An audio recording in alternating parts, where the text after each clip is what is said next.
and I'll try to contribute another viewpoint, another research methodology, so to speak, to the conversation. And I realize that I'm also the only speaker today who is not Spanish speaking in some way, or Latin American. So in a way, what I'm going to be doing is probably going to be quite complementary to Rodrigo, who was speaking about the magician, maybe about the methodology of the magician. But what I'm proposing is curiosity, the audience, and the methodology for curiosity in a way. So a methodology for examining, exploring contexts that one knows very little about, that are quite astounding. I think I'm also going to try to respond to Patricia in to the conclusion. I think in some way through an emphasis on typologies. So house typologies that I think in Patricia's presentation were imposed in some way by European models that were appropriated or imposed or some way relocated Latin America, and also to the conclusion of modernity being a kind of shared enterprise between what one would now refer to as the global south and the North American European countries. And my take is that we are seeing informal urbanization and urban villages emerging as something that maybe now is taking the place of modernity as a kind of topic of interest, as an enormously attractive topic of academic interest. And I don't think there's any university still left in the UK or London that does not do research on informal urbanism. It's actually such a hot topic now that nobody's excluded from it. Starting with Remy Koolhaas, obviously with his project in China, going on with Studio Basel and Ziglimero. So what we're doing is located in that context, working with two colleagues, with Alex Badescu and with Julia Fertilla. We are, at the moment, we have completed 5 episodes of field research in different contexts that will be contributing to an atlas of negotiated topologies. So these are topologies, unlike the ones that Patricia was showing, that are not necessarily recorded in books and constructed by architects, but that are constructed by builder inhabitants, drawing on kind of continuous feedback from construction and habitation. So I'll be very brief now with that presentation. So there's, I think, a long-standing interesting methodology. The first urban research project I led was in 2003 at the ETH, with a very strong ETH methodology. Then there's a whole group of projects that kind of were, in a way, almost having very little methodology. And then since working with Alex initially and then Julia for these last 4 projects, we adopted a kind of methodology that learned from the earlier episodes, and that I'm going to describe through this presentation as a methodology for kind of curiosity for going to different contexts. So this is a draft of the atlas. You see the notion of topology expressed here in this kind of collage of different building plans, which are here taken out of context. So informative as urban villages, to define those 2 terms. Important for the research, maybe also setting us a bit apart from Studio Basel, for example, is that we're looking at both informal settlements and urban villages. And in this case, I'm using one example, Jabal al-Nadef in Amman, in Jordan, as an example of something that actually is both. It's an informal settlement in the sense that it was settled in 1945 by Palestinian refugees, but it's also a kind of urban village in the sense that it's now engulfed by a rapidly growing metropolitan city of Amman, but separated completely. There's only 2 roads actually going in and out. One of them is a one-way street. So I'll just skip over that. We're focusing particularly on an area called the Upper Camp here.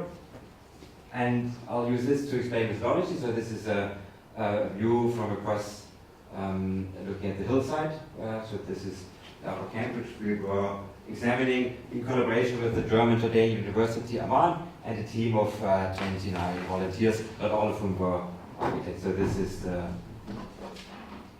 interest in a way, or one of the interests, the inhabitation of rooftops. This is some of the diagrams which are maybe explaining what we mean by typological research. This is a topology of an alleyway, and this is an important instrument for us as a research tool drawing on Aldo Rossi's map of Zurich, which he made with his students in 1972, which is a stupendous piece of research where the students recorded all the floor plans of the entire Baroque city of Zurich, so the remit of the Baroque city. And we went some way towards doing that here, although you can see not completely. There are some areas where it's impossible to enter, because also it's quite a violent area with lots of problems such as drug trafficking and security concerns. But we were working with a community organization called Ruad and with 5 volunteers who were in a way also responsible for our safety. But you see other areas where we were more warm to visit. So this is an important tool, and in contrast a bit with the other research we saw earlier, it's a very dumb tool. It's not interpreting, it's not self-expressing, it's simply recording floor plans. So in a way, a bit of a counterpoint. So it's a tool for curiosity to simply record what is there. These are the 50 interviews which we, and saying we now, I don't speak Arabic, so it was the volunteers who did those interviews. And so they were situated interviews, either in conjunction with a survey of the typology or just conducted in the street. This is an example of an interview. You see some of our volunteers here interviewing that. I think that's a very big tradition of storytelling. So when I say interviews, they were not really semi-structured, they were probably almost completely unstructured. But, or maybe structured not by conventional interviewing methodologies, but rather by the native ability of the speakers as natural storytellers. So this is a typology, very compressed courtyard. And so I'm just showing it as a way that we are recording it both two-dimensionally and three-dimensionally in context, photographically. And you see the staircase here relating to this very, very tight courtyard, and so on. I'm going to skip briefly over this episode in Thailand and Papua, community of German Muslim silk weavers. Won't say very much. Again, the Rossi map. The idea of typological evolution I would like to bring up here. So this is a traditional Thai house. We were hearing a lot about flood management earlier. The traditional Thai strategy for flood management is to put the house on posts and then to be able to relocate to the upper level in the case of flooding, which is quite frequent. And during the summer and in the absence of flooding, that actually was a sheltered, shadowed area used for outdoor cooking and so on. And that has obviously now ceased because the rivers and canals are regulated, so this is a Thai house that's now transformed into something very hybrid, into what I would call a negotiated topology. It's negotiating lots of different interests, and it's self-constructed by builder inhabitants. So this is the house actually here, on the right-hand side. This is a bit of research into connectivity, which is informed by the fact that these alleyways can be reprogrammed, they can be privatized at times of the day for people taking nap and so on. This is an analysis where you see these dotted lines that are gated or somehow privatized, temporarily privatized areas. This is the Rossi map. So to tie into Armando, who's actually on this photograph here, what brought us to Chile was the invitation by Armando, so thank you again very much for that, to study neighborhood Professor Centenario in Santiago with Armando's colleagues. You also see my colleagues, Alex here, Luis Malescu, Professor Rodrigo Tapia, and I don't know whether you see both of you, Professor, and a group of students. Christian Figueroa and Rodrigo Tapia, I think this way around it is.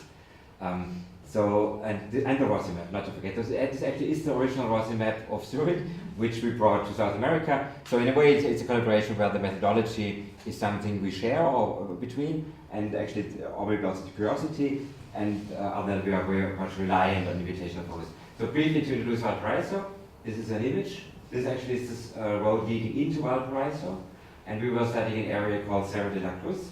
This is view taken from Cerro de la Cruz, and this is view towards Cerro de la Cruz.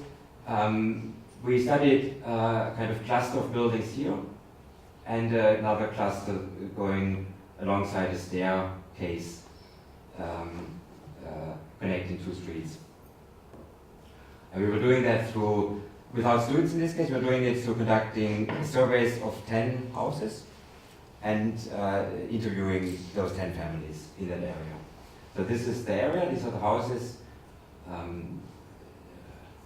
Senora Laura and all kinds of different people. We met and interviewed, and these are the house topologies. So it's not really a Rossi map because simply we didn't have the resource to be more comprehensive. This is our collaborator, Andrea Pino, who alongside with Laura Ojeda we collaborate with, and she's interviewing, in this case actually, Signora Laura, who is living in this building, and has actually, she's widowed, and with her husband had constructed an addition that is kind of on top of the existing building, but in a very interesting way. So if you look at the floor plans, existing building, and the new building then is somehow straddling across. And so what I'm going to focus on, because it could be an endless presentation going through the mechanics of informal urbanization and also the way these typologies were started, I'm going to focus on an element called the gallery, which is a traditional element in Valparaiso, which was used to access multifamily homes traditionally, and I'm going to study it or show a little bit how that recurs in different contexts. Or it's somehow created in this case as a veranda, as the end product of a process. In other cases, it's been the starting point of a process. So the idea, what I mean by negotiated topology, the idea that it's not an architect designing this, but it's a remembered topology of the veranda, of the gallery, that is reconstructed by people in the way that they self-construct their homes. And I'm also going to use the term cité, which Armando actually introduced us to, in a slightly maybe less orthodox way to describe two public spaces. So this is the space of the staircase. This is the space in Euro, which is just looking at a minute ago. And this is a kind of methodology, so sketches, floor plans. We are at the moment now assembling a computer model of this staircase topology here. This is a plan view. So meticulous study, no self-expression, but in a way it's performing a service. It's performing a service for the inhabitants to record a space that's often underrepresented and is actually not documented, and therefore often also not valued. This is again the staircase in the view. I'm just going to skip very briefly over that. There are some studies in how different hillside settlements evolve. There's a traditional model which is the path of the donkey, cutting across diagonally, and this is a motorized version where often streets have almost the same incline as the stairway. So there's a street called Elytra here, which has almost the same incline as the stairway. So it's a different model of urbanization where topography isn't probably as respected in a way, but as it would be if you were relying on animals or human locomotion, but there's a different model of that underpins the kind of logic of how these settlements evolve. And how they also negotiate, how they negotiate views to the sea, for example, and things like that. So just skip over those. This is the idea that the cités or pedestrian areas are a topology that's kind of fragmented and then reoccurs in different, in its fragments in different situations. This is the staircase leading up, so the cité would be behind those buildings. We'll be looking at this building here as a model of another gallery topology that actually originated as a gallery. So originally there was a gallery with an outdoor toilet, 3 apartments, and this has now been completely converted into, first of all, separated into 2 apartments. Then this apartment enclosed its gallery and reconfigured the floor plan. The second part is not an apartment, but it's an office occupied by structural engineers, and they actually extended the building. So there's a whole story going on. This is the bit of the gallery that's enclosed. That's the extension by the structural engineers. So there's an enormously rich tapestry of, and if you look at the whole area, it's like a book. So it's a book of many interwoven, intricate stories, and we just untangled in a way some of these stories. So these 2 subdivided parts and then extended according to different logics. And that's the view to the ocean, to the sea, from this apartment. Actually, to start to wrap up already, so this is another use of the gallery topology. Again, there's a building here with a gallery access with a view. And in this case, the gallery was first part of a linear sequence of bands, the cité, the garden, the gallery, and now a building has been added. So the gallery transforms from a kind of peripheral veranda-like position into a central spine. So again, it's a very intricate story, and I'm sorry now for having to sum it up really briefly, but a very intricate story evolving through a kind of continuous feedback loop, drawing on the acts of construction and inhabitation in reshaping that typology kind of continuously. So in a way, I think a very inverse process to the one Patricia was speaking about, where the typology would be drawing on a source that's defined by books, that's a kind of established historical typology. Here probably there is some reflection of that in terms of the gallery as again a kind of originary typology, but it's actually a remembered one. So it's not built by architects, but it's self-constructed, and people when they self-construct don't really invent that much. They usually draw on their own memories. So in this case it's the gallery. So this is, to come to the end, a collage of the different typologies found in Valparaiso. And there's again a whole story of, that's one which is looked at with the spine. You could group them according to matrices of interconnected chambers. This is a home inhabited by musicians. It's like an onion where you start with one cell and then you add layers. This is your Laura with her additional vertical extension and so on. So that's of course we are at the moment under what we are doing. And so this is something we perform in different contexts. So this is Bankura, again a different typology. These are typically very small units, starting with a kind of single room idea and evolving from there. And this is Chaparral This is maybe a bit too complex now to explain because those are refugees, so they draw on so many different cultural contexts. Some are Egyptians, some are Palestinians, Circassians, Gypsies. So that's a very, very complex story to untangle, or very, very complex book to read in a way to try to retrace the sources of those typologies.